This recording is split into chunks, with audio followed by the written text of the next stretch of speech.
Assalamualaikum warahmatullahi wabarakatuh. Perkenalkan, nama saya Muhammad Iksan. Saya akan mempresentasikan lembar jawaban ujian akhir semester genap tahun akademik 2024-2025 dari mata kuliah Pasar dan Lembaga Keuangan, kelas MJ 204, Prodi Manajemen PJJ 1.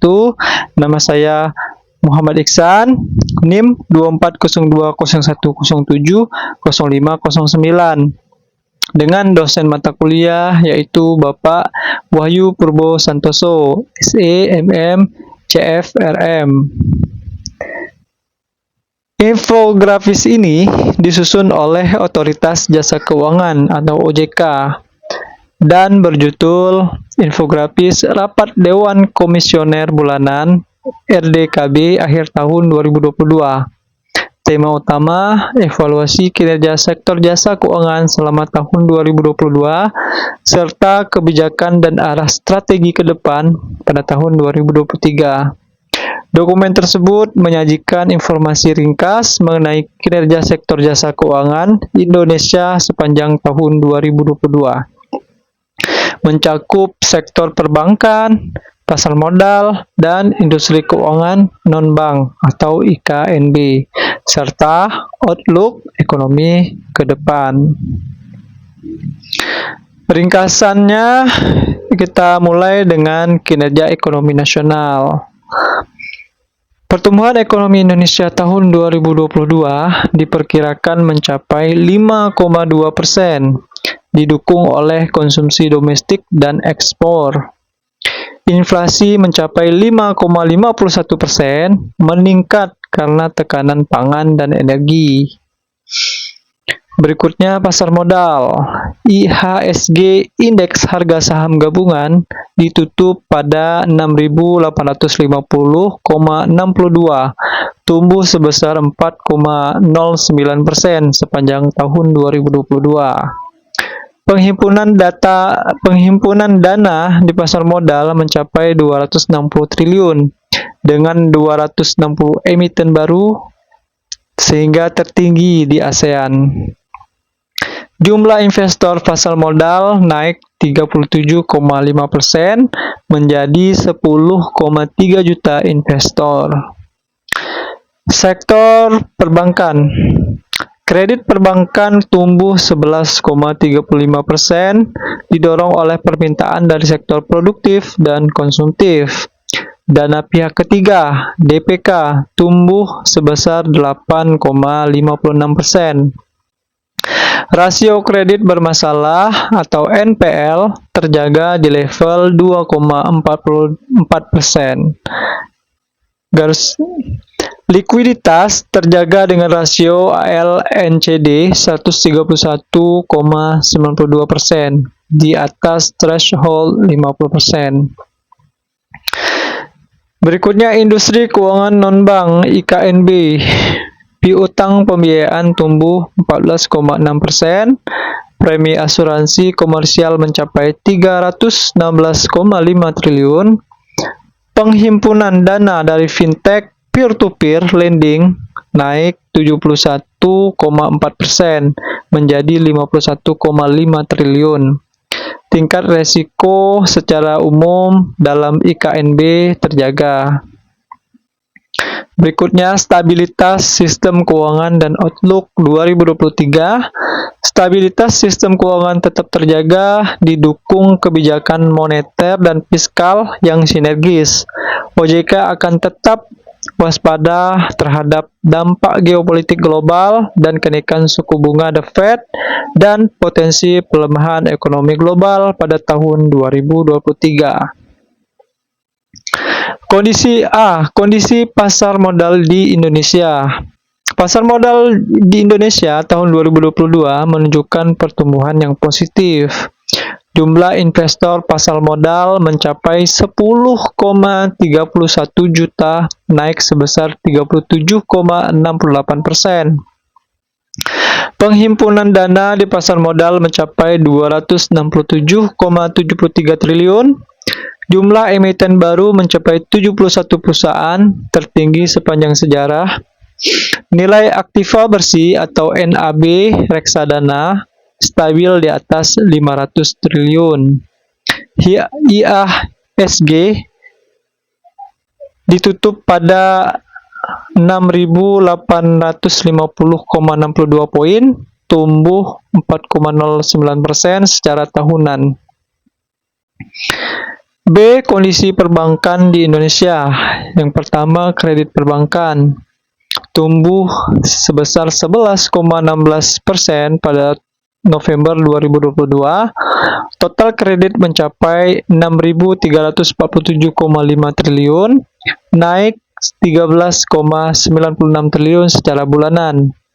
Kredit konsumsi, investasi, dan modal kerja menunjukkan pertumbuhan yang stabil.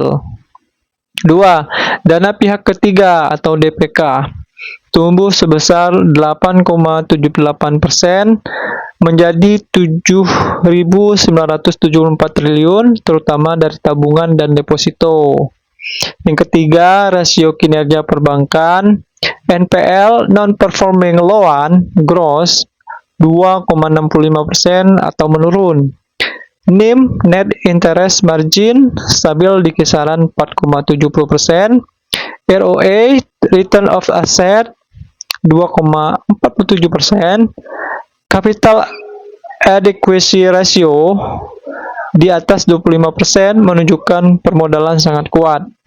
Likuiditas ALDPK 30,42%, ALNCD 3134,97% menunjukkan kondisi likuiditas sangat baik. Kondisi industri keuangan non-bank atau IKNB. IKNB tetap menunjukkan pertumbuhan dan stabilitas. Asuransi jiwa dan umum RBC berada jauh di atas batas minimum, yaitu 120%. Pendapatan premi asuransi naik menjadi 341,87 triliun, 5,06%. Piutang pembiayaan naik menjadi 409,49 triliun, yaitu sebesar 12,96%. Fintech peer-to-peer lending outstanding mencapai 50,30 triliun, naik sebesar 72,68%. Dana pensiun naik menjadi 280,24 triliun. Gearing rasio perusahaan pembiayaan rendah, artinya perusahaan tidak terlalu bergantung pada utang. NPF non-performing financing relatif terkendali di bawah 2,1%. D. Kebijakan OJK di sektor jasa keuangan tahun 2022. OJK menetapkan kebijakan antisipatif dan terukur untuk menjaga stabilitas dan mendukung pemulihan ekonomi. Antara lain, yang pertama ada relaksasi kredit, yaitu perpanjangan restrukturisasi kredit sampai dengan 31 Maret tahun 2024 untuk sektor terdampak. Yang kedua, transformasi digital, memperkuat regulasi untuk digitalisasi dan ketahanan cyber perbankan. Yang ketiga, perlindungan konsumen, yaitu edukasi keuangan masif, peningkatan pengawasan terhadap iklan dan agen. Yang keempat, penguatan pengawasan, penerapan Basel III, revisi aturan fintech dan pengawasan investasi. Yang kelima, pemberantasan ilegalitas penindakan terhadap peminjaman online dan investasi ilegal oleh Satgas Waspada Investasi. Yang keenam, peningkatan literasi dan inklusi, yaitu program Kejar, Si Muda, Simolek, pelatihan untuk desa dan kelompok yang rentan. Yang ketujuh, inovasi digital, peluncuran chatbots OJK, LMS, dan penguatan subtek dan rektek. Opini tentang program edukasi dan perlindungan konsumen tahun 2022. Yang pertama terbilang progresif dan menyeluruh. Program edukasi dan perlindungan konsumen yang dilakukan OJK di tahun 2022 terbilang progresif dan menyeluruh. Yang kedua, adaptasi yang baik terhadap perkembangan teknologi. OJK tidak hanya menyasar masyarakat umum, tetapi juga kelompok rentan seperti santri, ibu-ibu PKK, dan masyarakat umum dan perangkat desa, penggunaan berbagai kanal seperti talk show, radio, konten digital, mobil literasi atau Simolek, dan LMS (Learning Management System) menunjukkan adaptasi yang baik terhadap perkembangan teknologi. Yang ketiga, akses layanan keuangan yang sudah cukup tinggi. Survei nasional literasi dan inklusi keuangan SNLIK mencatat tingkat literasi keuangan sebesar 49,68% dan inklusi sebesar 85,10%, mencerminkan bahwa meskipun masih perlu peningkatan dalam pemahaman keuangan, akses ke layanan keuangan sudah cukup tinggi. Yang keempat, OJK proaktif. OJK juga proaktif menindak iklan-iklan menyesatkan dan mengeluarkan regulasi untuk perlindungan konsumen yang lebih kuat, seperti POJK nomor 6 tahun 2022. Kesimpulannya, secara keseluruhan, program edukasi dan perlindungan konsumen tahun 2022 sangat baik dan menunjukkan komitmen OJK untuk membangun masyarakat yang melek keuangan, terlindungi dan kritis terhadap tawaran produk atau jasa keuangan. F. Opini tentang kebijakan OJK di sektor jasa keuangan tahun 2022. Kebijakan OJK di tahun 2022 menurut saya tepat sasaran dan responsif terhadap dinamika ekonomi global dan nasional. OJK mampu menjaga stabilitas sektor jasa keuangan di tengah gejolak eksternal seperti perang Rusia-Ukraina, inflasi global, dan kebijakan suku bunga The Fed. Beberapa poin penting yaitu yang pertama, relaksasi restrukturisasi kredit sangat membantu dunia usaha dan masyarakat yang terdampak pandemi. Yang kedua, transformasi digital dan ketahanan cyber direspon dengan regulasi dan penguatan infrastruktur. Berikutnya, OJK juga menunjukkan keberanian dengan penindakan terhadap pinjol dan investasi ilegal yang selama ini meresahkan masyarakat. Yang terakhir, dukungan terhadap industri kendaraan listrik dan penguatan investasi syariah mencerminkan arah kebijakan yang strategis dan sejalan dengan pembangunan berkelanjutan.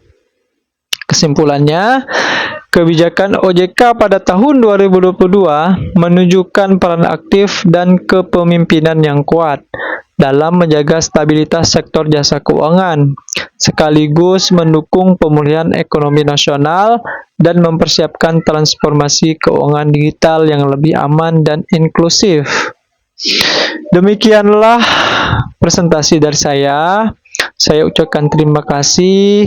Assalamualaikum warahmatullahi wabarakatuh.